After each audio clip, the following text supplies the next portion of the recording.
Hi all, wanted to update my project for the week. Um, as you can see, it's this week I decided to figure out some of the wiring that I'm going to have to do on this engine to make it run in the old 60. So what I did was I bought a standalone harness. The engine I got that I bought, the 6-liter engine, came with the harness, came with the computer, came with everything. And what a lot of people do is they take the old harness, they take it all apart, they strip everything out of it that's not needed for an older vehicle, all the emission stuff, transmission stuff that, just whatever is not needed. They go through the wiring harness and they pull it out. What I did was I bought what's called a standalone harness. They sell them on eBay and Amazon, pretty much anywhere. I believe they're all made in China.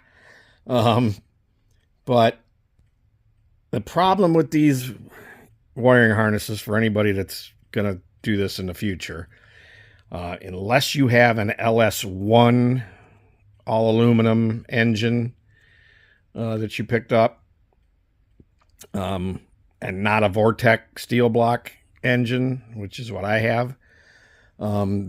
These out of the crate or out of the box, these harnesses won't work. They'll work, but they'll be glitchy and have issues, and you can get an engine started on them on a stand or whatever. But there's some things that need to be addressed before you put it in a car. There's some videos online that I watched that tells you, basically walks you through, and all you have to do is basically, it's mostly on the blue connector for the PCM. You just got to repin it a little bit. You got to pull some of these out, move them around. I had to, if you can see this pink wire with the splice on it right here, I had to splice in a wire and pin it to another pin over here that didn't have anything in it. Little things like that. It's not anything crazy, but it's a little time consuming and tedious and this, that, and the other. I originally was going to go with a Holley Terminator X fuel management system, which comes with its own standalone engine harness.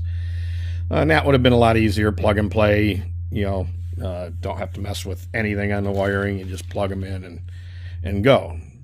The issue with that is, let me add, if you're going to race the car, you're going to go to the track all the time where you need to change the parameters, the fuel tables and everything for performance issues.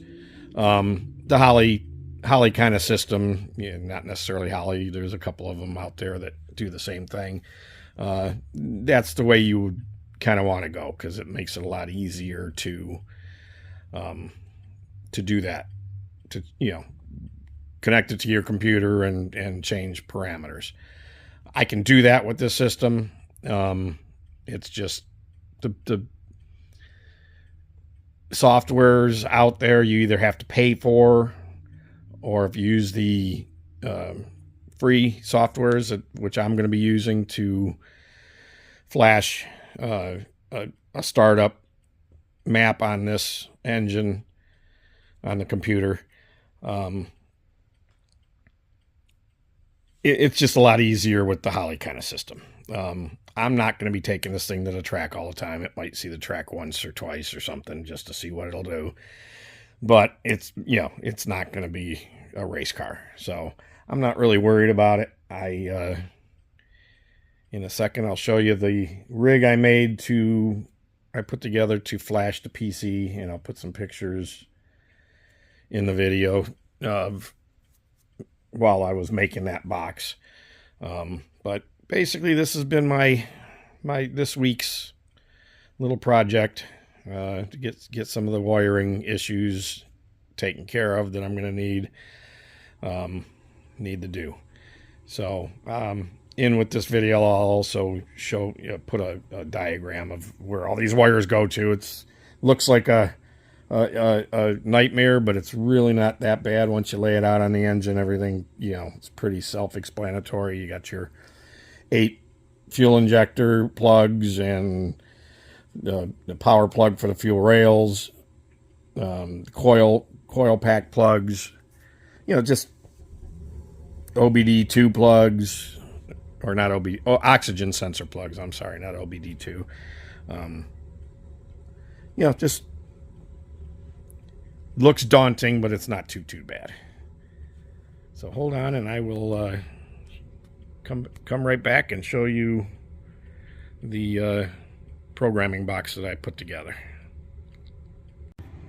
Okay, so here is the rig that I put together, the programming box.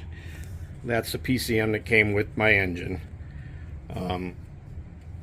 And this is a little box that I got the instructions for it on YouTube University, like everything else I do. And put it together. Cost about, I don't know, $20 for everything, minus the battery. And I pulled the PCM connector, the blue connector, off of the original wiring harness that came with the car, or with the engine. And just went through it and wired it all up. And what this will allow me to do, first of all, you can't even start one of these engines unless you remove the VATS from the PCM here. And what the VATS do, that's your vehicle, the anti-theft system. And without that disabled, the engine won't start.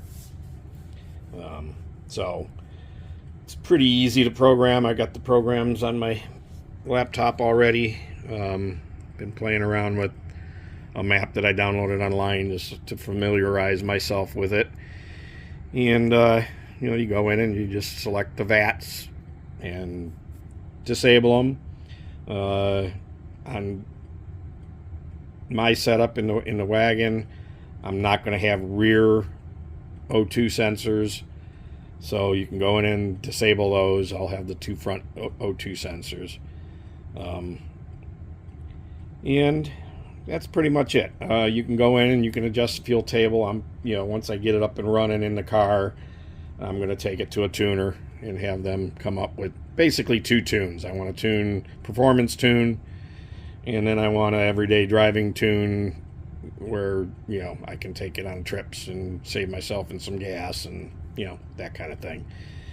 So that's the plan. Right now I'm still missing one part of this before I can program it. I'll make another video of me going in and programming a little bit, just to give you an idea how it works.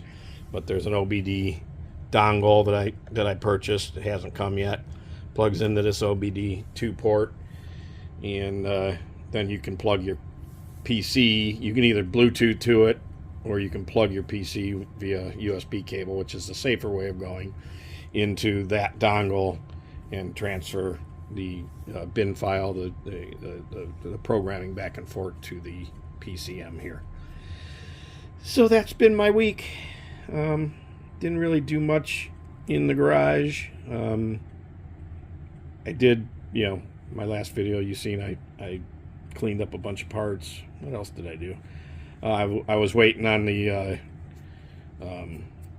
reamer for my valve stems and the new heads. That's going to probably be the next video, is getting those things to spec where the valves will go in. And then I'm going to do a little cheapo valve grind, benchtop valve grind on it to seat the valves in the new heads and see how they look. If they clean up really good, then I'll use the valves that came out of my old heads. If not, then I may have to purchase new valve stem or valves to go in this engine. But I think the valves will clean up just fine. But that'll be for another video. We'll see you then. Thanks for watching.